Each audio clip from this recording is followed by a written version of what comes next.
in the grave will be either terrible punishment or a peace and blessing for the believer, the one who is righteous. This grave that we see over here will turn into a grave of fire. We find, for example, the hadith of Rasulullah sallallahu alaihi wasallam telling us about some of the punishments that people will have in the grave. And so he mentions to us in the authentic hadith once when Rasulullah was actually asleep, and Jibreel alayhi salatu wasalam and Mikail alayhi salatu wasalam, the two angels, came to him in the sleep and took him to a place and showed him a couple of people having punishments.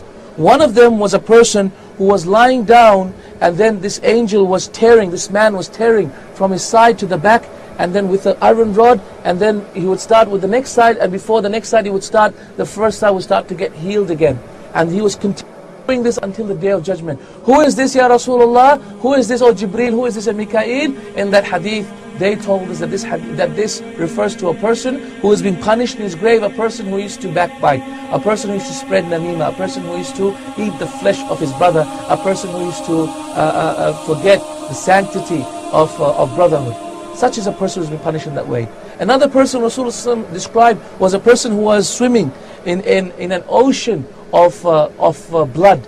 And every time he would try and swim out of it, every time he would be drinking the blood and be vomiting upon himself and still drowning in that blood. And every time he would try and swim out of it, an angel would take a stone and throw a boulder and throw at him, and then it would push him all the way to the middle of that ocean. And what is that punishment? That punishment was the punishment in the grave for a person who takes riba, a person who deals in riba, a person who writes and signs a contract on riba, a person who buys his home on riba.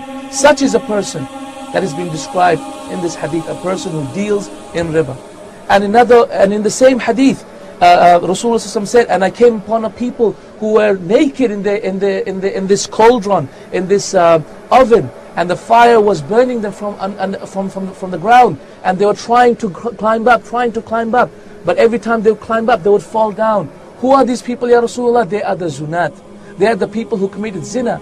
And by Allah, we commit zina every day, by either our eyes, or we commit zina with our hands, or we commit zina with our mind, or we commit zina with our bodies. O people who commit zina, lower your gaze. O people who are given unto sin, lower your gaze. O people who are tempted by women, get married, and if you cannot, fast, and if you cannot, then hold on for the Day of Judgment. Do not be impatient, do not give unto sin. Subhanallah, these are some of the punishments that Rasulullah told us. And look at this punishment. I just remembered it right now. The punishment was a man would be laid down on the ground, and a big huge boulder like a mountain would be thrown upon his head that would crush his body and crush his whole face. And then it would be lifted again, and his face would be formed again, and then he would be crushed down again. Who is this person, Ya Rasulullah? This is a person who learned some Qur'an and then he forgot it. This is a person who does not read the Qur'an. This is what Rasulullah described in this authentic Bukhari. A person who learns the Qur'an, then he forgot some surahs from it. A person who has the Qur'an in his home and he does not read it, he's neglecting it. Subhanallah. This is the punishment that Rasulullah described to us.